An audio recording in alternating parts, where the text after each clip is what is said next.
And there are two people in your life, you must be very careful how you deal with them. It doesn't matter how gifted and anointed and blessed you might be. You have to be careful of two people in your life. All right, welcome to Like Christ Always. In this video, Archbishop Duncan-Williams has said, for you to succeed in life or in ministry, you have to be careful of these two important people in your life. Speaking while he was preaching, he shared an experience he had and what it cost him.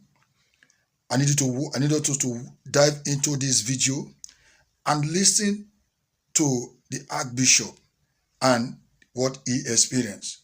I believe there are a lot to learn from this. You can be part of the discussion, make your comment, like our videos, and for more updates, please subscribe to our channel. Till we meet again, remain like Christ always. God bless you. And there are two people in your life, you must be very careful how you deal with them. It doesn't matter how gifted and anointed and blessed you might be.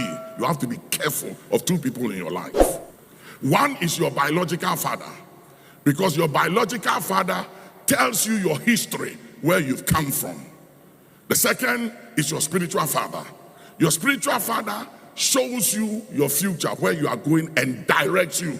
These two people, you have to be very careful how you handle them, what you say about them, how you deal with them, no matter how gifted and anointed and the revelation you walk in. I'm just telling you, giftings and anointing and revelation doesn't make you a spiritual father, nor a biological father. It doesn't matter how much wealth you have. You can never become a father and make your father a son, whether spiritually or physically. It can't happen.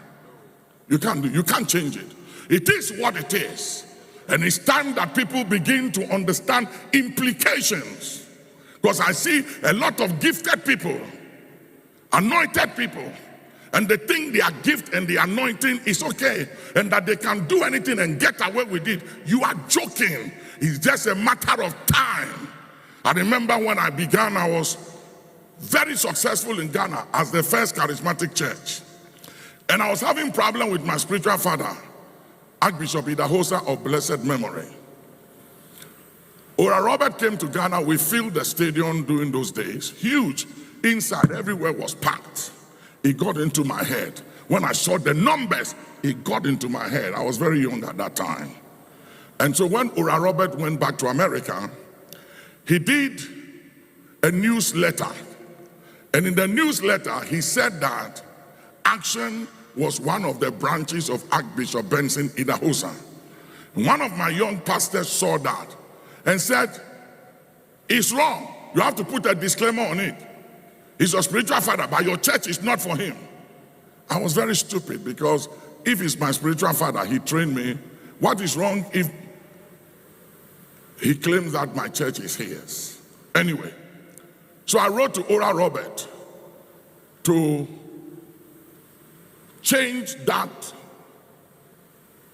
thing he put in his newsletter, that action is not part of Archbishop Idahosa's church. So Ora Robert sent the letter to Idahosa, and Idahosa sent Bishop Coker, the principal of my Bible school, and two other lecturers that taught me in Bible school in the early 70s, to come and talk to me. So they came and said, listen, Papa wants you to come to Benin to meet him on this matter. And I said to them, go and tell him I'm not coming. And Bishop Coker said, what did you say? You are not coming? And he said, Nicholas, do you know the implications of what you just said? And I said, I don't care. I was the only charismatic church. Everybody came to my church. We were huge. I had the numbers. And so, for whatever reason, I dishonored the old man. So they went back to tell him that Nicholas said he wasn't coming. And he sent me a letter and said, Nicholas, now that you think you have arrived and you don't need me anymore, I'm officially releasing you to cover yourself and your family henceforth. And I have no dealings to do with you whatsoever. Before them, anytime I had a dream when I was young and I was battling and confronting things, Every time I would see the old man appear, and he would join me in the battle, and I always had the upper hand. From that day, when I received that letter, I never saw him in my dreams anymore. And I remember I took the letter and I bent the letter. And I said, I don't care who you are, you have no power over me. We are all anointed by God. So foolish. Because I was very powerful at that time. This time, I'm still anointed, but I attach a lot of wisdom now than then. That time it was raw faith and zeal, no wisdom. Immediately after that,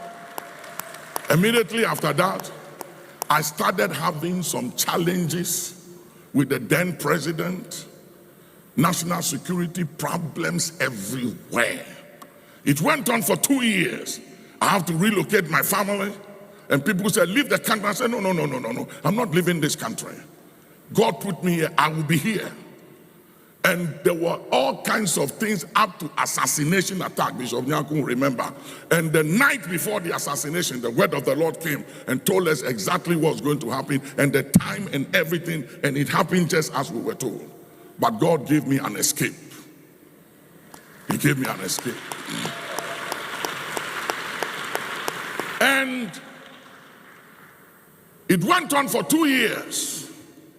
I talked to my auntie Melly Grant and so many people, Justice Annan, and so many others to intervene with the President Rawlings, to try and hear my side because nobody would hear me. I was heavily misrepresented, character assassinated, high level.